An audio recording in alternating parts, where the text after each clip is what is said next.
जैसे एक सेठ जी थे, बहुत धर्म के कार्य करते।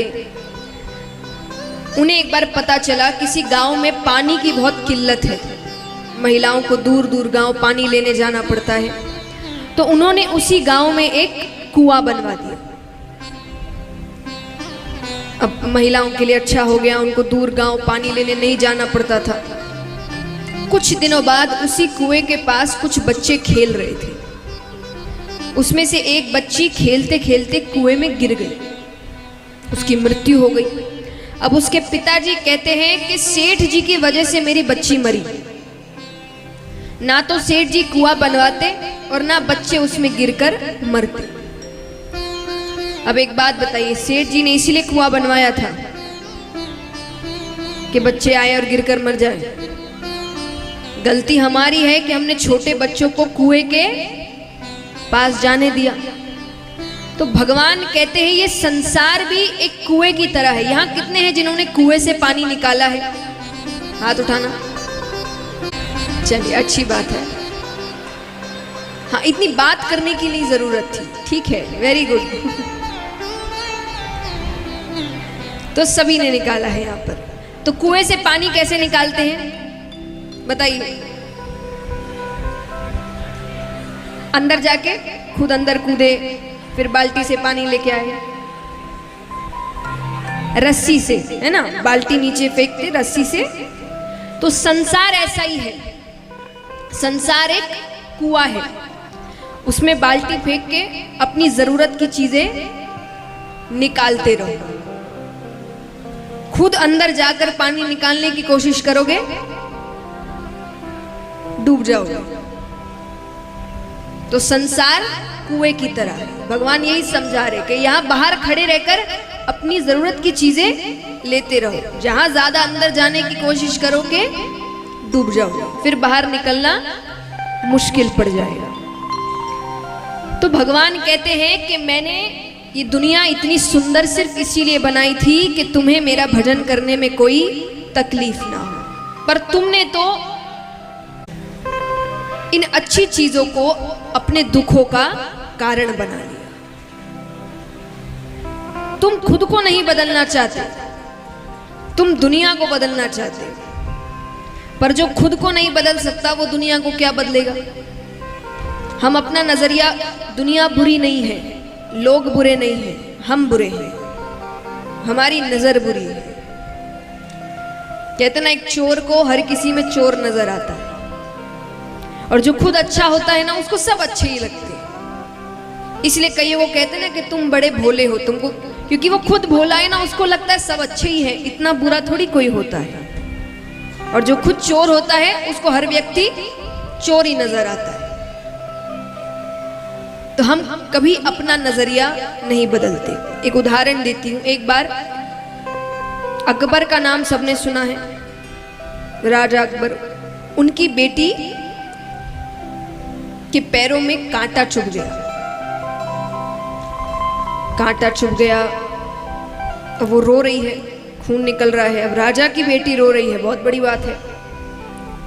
तो बीरबल से उन्होंने पूछा कांटा कैसे चुभा? बोले वो नंगे पैर घूम रही थी इसीलिए। बोले अच्छा ऐसी बात है तो एक काम करो, पूरे राज्य में दरी बिछवा दो, पूरे राज्य में।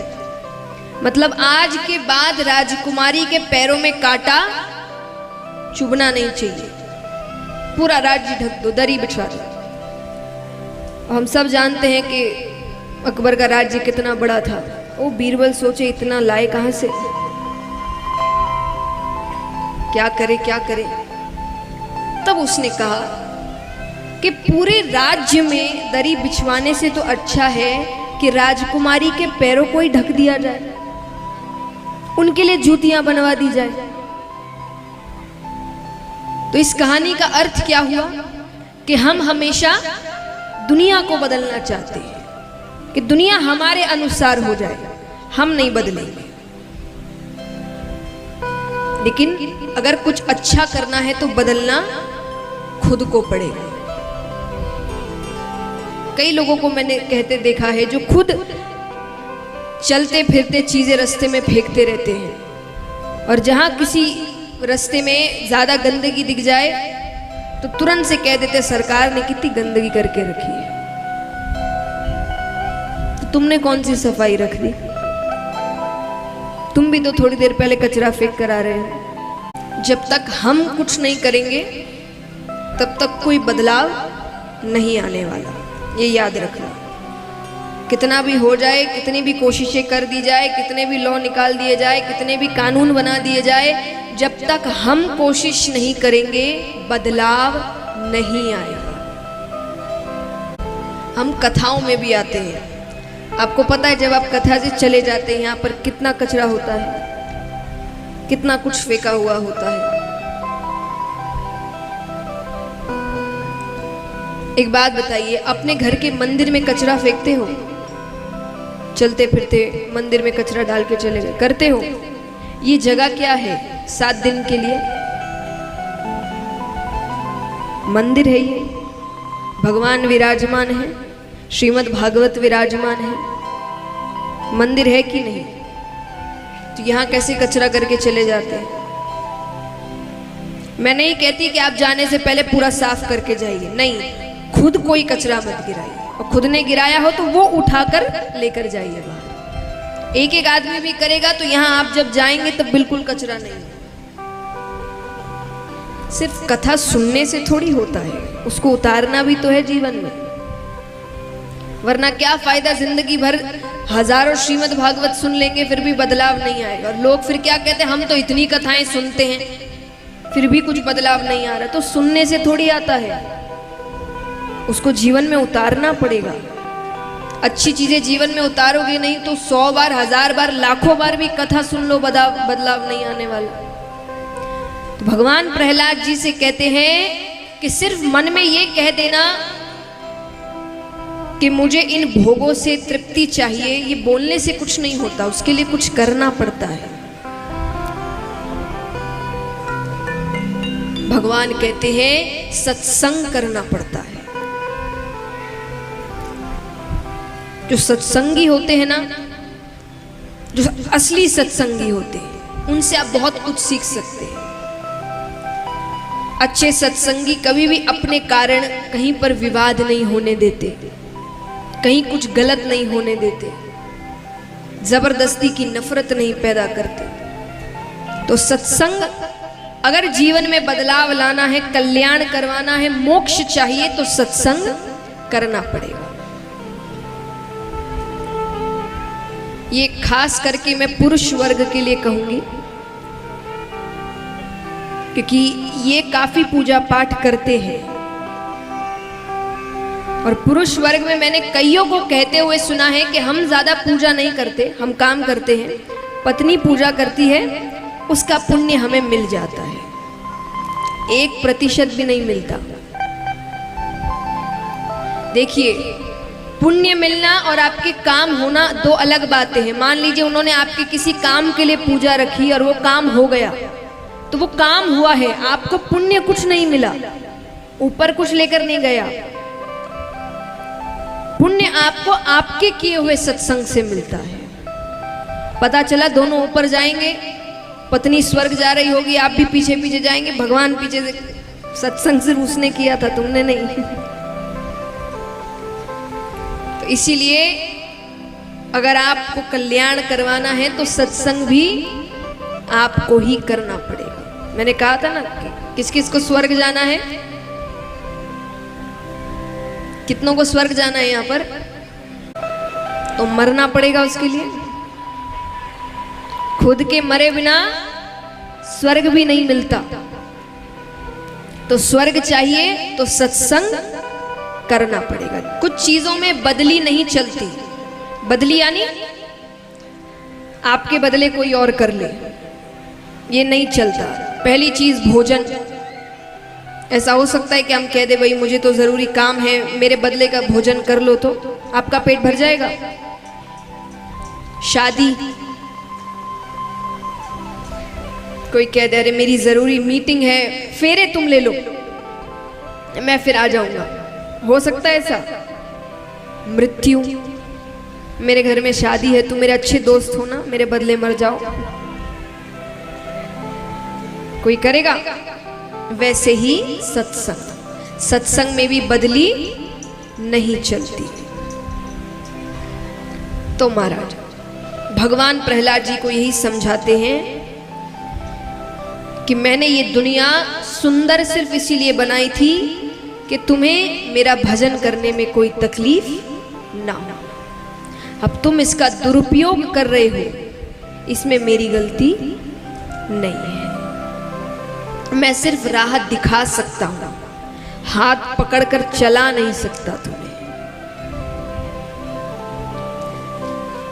अब सुखदेव जी कहते हैं राजा परीक्षित से कि अब हम चलते हैं नारद जी और युधिष्ठिर जी के पास।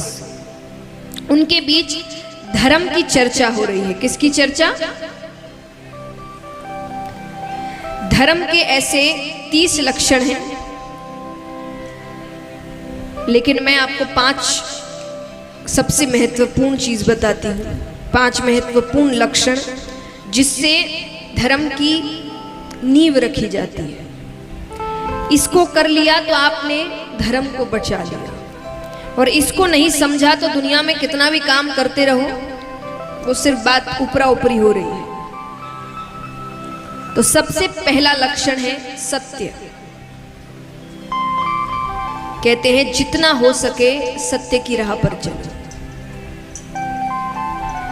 मैंने इसीलिए कहा जितना हो सके। आज के समय में कोई भी सत्यवादी हरिश्चंद्र नहीं है, लेकिन जितना कर सकते हो उतना तो करो। जहां झूठ की जरूरत नहीं वहां झूठ मत बोलिए।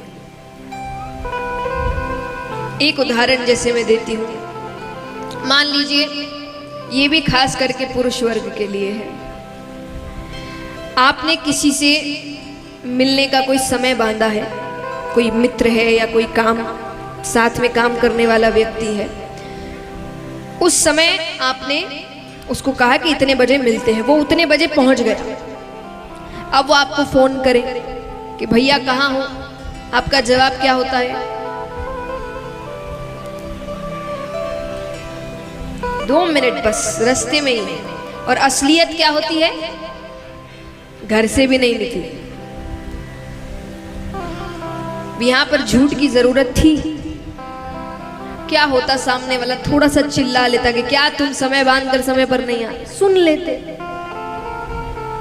थोड़ी खून कर देता हमारा वो, थोड़ा सा तो चिल्लाता, सुन लेते। तो यहां पर झूठ की जरूरत, तो जहां झूठ की जरूरत नहीं वहां झूठ मत बोलिए। ये छोटी छोटी चीजें आपको धर्म के राह पर ले जाती है। दूसरी चीज दया,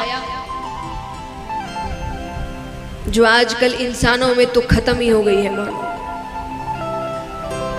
मुझे तो ऐसा लगने लगा है कि आजकल इंसानों से ज्यादा जानवरों के अंदर दया हो गई है। वो रास्ते में कुछ गलत होता देख कम से कम भौंकते तो है। वो ये तो जताते हैं कि वो कुछ कर नहीं पा रहे, लेकिन उनको क्रोध आ रहा है। हम तो वो भी नहीं करते, सीधे सीधे वहां से चले जाते हैं। और कई तो चलो चले जाए तो कम से कम तर्क दे देते हैं कि हम तो इतने दयालु हैं कि हमसे तो देखा ही नहीं जाता, इसलिए हम चले जाते हैं। पर आजकल वो भी नहीं है, वहीं खड़े रहते हैं, देखते रहते हैं, और साथ ही साथ एक और क्रूरता का कार्य करते हैं। क्या करते हैं? वीडियो बनाते हैं। कोई तकलीफ में है, कोई चिल्ला रहा है या कोई रो रहा है, वो पीड़ा में है, हम खड़े होकर वीडियो बना रहे हैं। कहाँ है दया? मैं नहीं कहती अपनी जान को जोखिम में डाल के मदद करो, नहीं, सबको अपनी जान बहुत प्यारी है। लेकिन कई बार ऐसा होता है कि राह चलते चलते कुछ गलत हरकतें होती है, हम देखते हैं, हमें पता है हम एक आवाज थोड़ी सी ऊंची करेंगे और वो हरकत वहीं बंद हो जाएगी। हम वो भी नहीं करते, हमें क्या। लेकिन एक बात याद रखना, चीजें घूम कर आती है। आज जब सामने किसी को आपकी मदद की ज़रूरत है, उसकी नज़रें ढूंढ रही है कि कोई मेरी मदद कर दे, और तब हम सामने से ये सोचकर निकल रहे हैं कि हमें क्या, तो कल एक दिन ऐसा आएगा जिस दिन हमें किसी की ज़रूरत होगी और हमारी आंखें ढूंढ रही होगी कोई मदद कर दे, और तब सामने से लोग ये सोचकर निकल रहे होंगे कि हमें क्या। चीज़ें घूमकर आती है, दुनिया गोल है, ऐसे ही नहीं है। भगवान ने हर चीज़ बहुत सही तरीके से बनाई है, सब कुछ बताने को कि हर चीज़ घूम कर आएगी तुम्हारे पास, जो करोगे वही मिलेगा। तो दया एक ऐसी चीज है जो हमें असल में मनुष्य बनाती है। भगवान ने 2-3 चीजें तो हमें अलग दी है जानवरों से, वरना हम में और उनमें फर्क ही कितना है। वो भी क्या कर अपना पेट भरते हैं, बच्चे पैदा करते हैं। हम भी पैसा कमा के पेट भरने के लिए काम करते हैं, बच्चे पैदा करते हैं। हम में और उनमें फर्क ही कितना है। फर्क ये है कि हमारे पास बुद्धि है, भावनाएं हैं, अलग तरीके से दया है, काम करने की क्षमता है। उसका अगर इस्तेमाल ही नहीं करना है तो भगवान कहेंगे गलती की इसको इंसान बनाकर, मेरा तो एक जन्म ही वेस्ट हो गया। तो दूसरा लक्षण है धर्म का दया। तीसरा लक्षण है पवित्रता।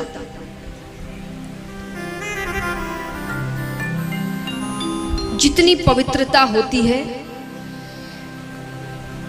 उस घर में उतनी लक्ष्मी आती है, हर रूप में। चाहे वो हम साफ हो, पवित्र हो, घर पवित्र हो, घर साफ, घर में भी जितनी साफ सफाई होगी उतनी लक्ष्मी आएगी, जितनी गंदगी होगी उतनी दरिद्रता आएगी। घर को जितना साफ रख सके उतना साफ रखे हमेशा, और सब रखे, किसी एक का काम नहीं है, सबका काम है। घर सबका है ना, तो सब अपना अपना काम करे और घर को साफ रखे। उस घर में उतनी लक्ष्मी आती है। खुद को साफ रखे, पवित्र रखे, पूजा पाठ करे घर में, अच्छी बातें हो घर में। जिस घर में दिन भर अच्छी अच्छी बातें होती है, अच्छे अच्छे काम होते हैं, दिन भर जिस घर में लड़ाई झगड़े होंगे, बुराइयां होगी, कलह होगा, उस घर में लक्ष्मी नहीं आती। कौन से भगवान आएंगे ऐसे घर में जहां दिन भर झगड़े होते रहेंगे। चौथा लक्षण है तपश्चर्या। चलो शरीर को तो साफ सुथरा रख ही लेते हैं, आजकल नए नए साबुन शैम्पू इत्यादि आ गए हैं, लेकिन शरीर जितना साफ मन उतना ही काला।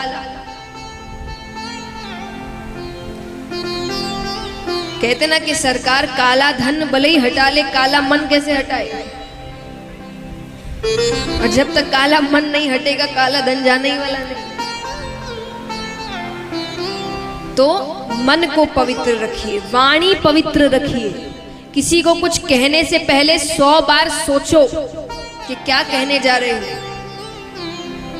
और अगर 100 बार सोचने का भी समय नहीं है तो इतना सोच लो कि जो मैं कहने जा रहा हूं वही बात अगर किसी ने मुझसे आकर कही तो मुझ पर क्या गुजरेगी। और अगर आपको लगे मुझे तो अच्छा नहीं लगेगा तो सामने वाले से भी वो बात मत कहना, क्योंकि थप्पड़ अमीर को मारो कि गरीब को, लगता दोनों को ही जोर से है। ऐसा नहीं है कि अमीर को मारने से जोर की लगती और गरीब को तो आदत है, दोनों को जोर से ही लगती है। तो इसीलिए मन, वाणी, विचार ये पवित्र रखें।